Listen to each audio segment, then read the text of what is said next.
শেখ হাসিনা এবং আওয়ামী লীগ বাংলাদেশের রাজনীতিতে অ্যাবসলিউট রিলেভেন্ট। এবং আমার small prediction, Awami League revive হয়ে গেছে। এই জানানটা এটা হয়ে গেছে, আমি মনে করি অলরেডি হয়ে গেছে। আমার কথা শুনে অনেকেই কষ্ট পাবেন, দুঃখ পাবেন, গালি দিবেন। আওয়ামী লীগ রিভাইভ হয়ে গেছে, যেহেতু তারা রিলেভেন্সি শো করেছে। এখন এই রিভাইভালটা সরকার, এনসিপি, বিএনপি কিভাবে গ্রহণ করবে? হুম। অ্যাগ্রেসিভলি, পিসফুলি, কিভাবে? এইটাই এখন নেগোসিয়েশন হবে। নেগোসিয়েশনটা এইটাই হচ্ছে। শেখ হাসিনা কি হাঁটতে আমার আমার হাঁটতে এখানেও একটা প্রশ্ন। আওয়ামী লীগ রিভাইভ হয়ে গেছে সেটি তো একটা বিষয় আছেই আলোচনার। কিন্তু আপনি বলছেন সরকার এত তৎপরতা কেন দেখালো মানে শেখ হাসিনার প্রেস কনফারেন্স বন্ধে? সেটি একটা প্রশ্ন হতে পারে। আবার এত তৎপরতা সত্ত্বেও ভারত তো চাইলেই আসলে যেহেতু ভারতে তিনি আশ্রিত আছেন, ভারত তো চাইলেই সেখানে একটা বিধিনিষেধ আরোপ করতে পারত। মানে বাংলাদেশের এত তৎপরতা সরকারের পক্ষ থেকে দফায়, দফায় আহ্বান অনুরোধের সত্ত্বেও একদম অগ্রাহ্যও কেন করল ভারত সরকার? দেখুন, বাংলাদেশে একটা ভোট হয়েছে, এটা আওয়ামী লীগ ছাড়া। বাংলাদেশের ইতিহাসে 15ই ফেব্রুয়ারি ভোট হয়েছিল আওয়ামী লীগ ছাড়া। 88-র ভোট হয়েছিল আওয়ামী লীগ ছাড়া। এর বাইরে আর কোনো ভোট হয়নি। এই ভোটের পরে ভারত স্বাগত জানিয়েছে নতুন সরকারকে, নরেন্দ্র মোদী শুভেচ্ছা বার্তা জানিয়েছেন, নতুন প্রাইম মিনিস্টারকে ভারতে আমন্ত্রণ জানিয়েছেন। কিন্তু এরপরে দেখা গেল দিন পার হচ্ছে, আওয়ামী লীগ রিভাইভ হচ্ছে না। তাহলে এই যে একটা পলিটিক্যাল রেজলিউশনের প্রত্যাশায় সবাই জনাব তারেক জিয়াকে আস্থায় স্থাপন করলো, সমর্থন দিল, হয়তোবা আমরাও দিয়েছিলাম, কিন্তু সেখান থেকে দেখা গেল প্রত্যাশাটা পূরণ হচ্ছে না। স্বাভাবিকভাবেই ভারত কেন শেখ হাসিনাকে বন্ধ করবে এখন? আর শেখ হাসিনাই বা কেন প্রেস কনফারেন্স করা থেকে নিজেকে বিরত রাখবে? তার স্মৃতিবিজড়িত 32 নম্বরের বাড়ি হুম, ভেঙে দেওয়া হয়েছে, তাকে হুম। ফাঁসি দেওয়া হয়েছে, তাকে ভোটে অংশগ্রহণ করতে মানে দেওয়া মানে হয়নি। শেখ হাসিনা বা আওয়ামী লীগ তো চাইবেই। তাদের সম্পূর্ণ তাদের অবস্থাটা বোঝা যাচ্ছে। তারা তো চাইবেই এভাবে রেলিভেন্ট হতে। কিন্তু আমার প্রশ্ন হচ্ছে আ ভারতের কি এতে স্বার্থ উদ্ধার হলো? মানে ভারতেরও তো বাংলাদেশের সাথে বাণিজ্যিক সম্পর্ক, বাংলাদেশের সাথে সম্পর্ক, অনেক ধরনের সম্পর্ক তাদেরকে রাখতে হচ্ছে। যার কারণে একটা বিশেষ তৎপরতাও সেই প্রেস কনফারেন্সের পরে বাংলাদেশের কড়া প্রতিক্রিয়ার পরে বেশ একটা তৎপর অবস্থান দেখা যাচ্ছে তারেক রহমানকে ভারত সফর করানোর জন্য। আম আ ফলে মানে এটা কি ভারতের স্বার্থের জন্য ভালো হলো? মানে ভারত তার নিজের স্বার্থেই এমনটা করল? ভারতের সাথে বাংলাদেশের অর্থনৈতিক স্বার্থ আছে।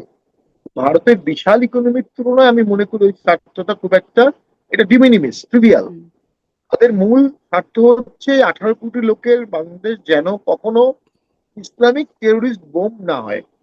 হুম, এবং সেটা এতদিন পর্যন্ত হয়নি, বাংলাদেশের কালচারেও এটা নাই।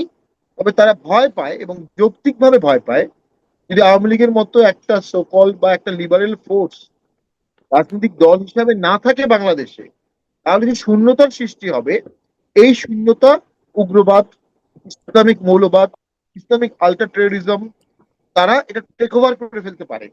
আমরা তো একসময় শুনেছি বাংলা হবে আবেগ আফগান, তো আমরা শুনেছি পাকিস্তান প্রীতিও আমাদের দেশে অনেকের মধ্যে আছে।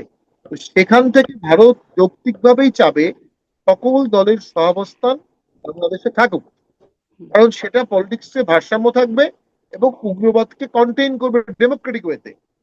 সেজন্য ভারত স্বাভাবিকভাবেই চাবে আওয়ামী লীগ রিভাইভাল না হওয়া পর্যন্ত তার এই ব্রডার সিকিউরিটি পারপাস, তার বর্ডার সিকিউরিটি কনসার্ন, এটা কখনোই সার্ভ হবে না।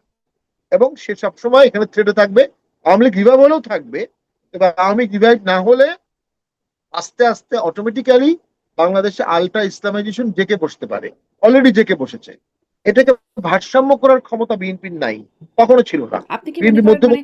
আপনার কথা থেকে এই যে উগ্রবাদের কথা থেকেই মনে হচ্ছে যে সম্প্রতি সময়ে বেশ কিছু জঙ্গি তৎপরতা দেখা যাচ্ছে। যেমন ধরেন সাভারে দফায়, দফায় বোমা পাওয়া গেল, আশুলিয়ায়, কেরানীগঞ্জে বোমা বিস্ফোরণের ঘটনার কদিন আগে বরিশালে তো আদালত প্রাঙ্গণে বোমা বিস্ফোরণে একজন নারী নিহতই হলেন।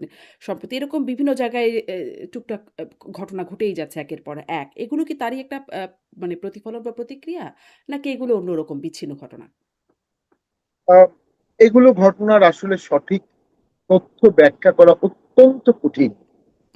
জঙ্গি জঙ্গি খেলা তো বাংলাদেশে অনেক পুরনো। হুম, তো এই খেলাটা খেলা হয়, অনেকবার খেলা হয়। আবার যখন বাংলাদেশে একসাথে 63 জেলায় বোম ফুটেছে, তার আগের দিনও জামাত বলেছে বাংলা ভাই মিডিয়ার সৃষ্টি। অথচ তখন মেইন স্ট্রিম সমস্ত পত্রিকায় বাংলা ভাইয়ের কাহিনীগুলো লেখা হচ্ছে, কিন্তু জামাতের মন্ত্রী বলেছেন মিডিয়ার সৃষ্টি। 63 জেলায় বোম ফাটার পরে সবার টনক নড়লো, তখন টাস্ক ফোর্স করা হলো। 3, 4, 5 সালের কথা বলছি। হুম, জঙ্গি তো বাংলাদেশে হয়েছে। আবার শেখ হাসিনার সময় একটা ঘটনা ঘটেছিল, একজন সাংবাদিক বলেছিলেন ইনফরমালি তিনি একজন জঙ্গির ডেড বডি ঠান্ডা পেয়েছেন, অনেক ঠান্ডা। বলা হলো যে তাকে মারা হয়েছে ইনস্ট্যান্টলি, কিন্তু তার বডিটা ঠান্ডা ছিল। তো এগুলো তো অনেক ধরনের নাটক সাজানো হতে পারে। হুম। বাংলাদেশে এখন যে জঙ্গিবাদের নিদর্শনগুলো দেখা যাচ্ছে, এগুলো নাটকও হতে পারে, আবার সঠিকও হতে পারে। তবে এদেশে জঙ্গিবাদের বীজ বপন করা সহজ। তারা এখন দরিদ্রপ্রবণ দেশ, এখানে ভারত বিরোধিতা আছে, আওয়ামী লীগ বিরোধিতাও ছিল, আছে।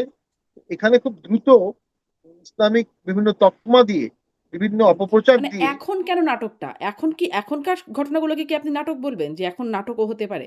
মানে ধরেন আওয়ামী লীগ আমলে আমরা শুনতাম ওই যে হাসানুল হক ইনুর সাথে শেখ হাসিনার একটা ফোনালাপের মধ্যে শুনেছিলাম যে জঙ্গি কার্ড খেলে দেব। হাসানুল হক ইনু বলছেন। তো এখনো কি সেরকম খেলার কিছু আছে? আমি এখন এটা জঙ্গি খেলা মানে নাটকও বলতে পারছি না, অরিজিনালও বলতে পারছি, কারণ আমি ওই ওই ধরনের কোনো পজিশনে নেই বলার মতো।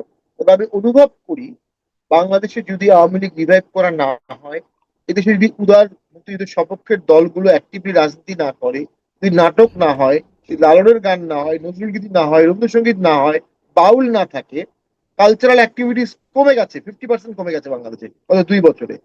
হ্যান্ডসরা ইনকাম করতে পারছে না, যারা এই শিল্পের সাথে জড়িত তারা স্ট্রাগলে পড়ে গেছে, তারা হুম, শিল্প ছেড়ে দিচ্ছে।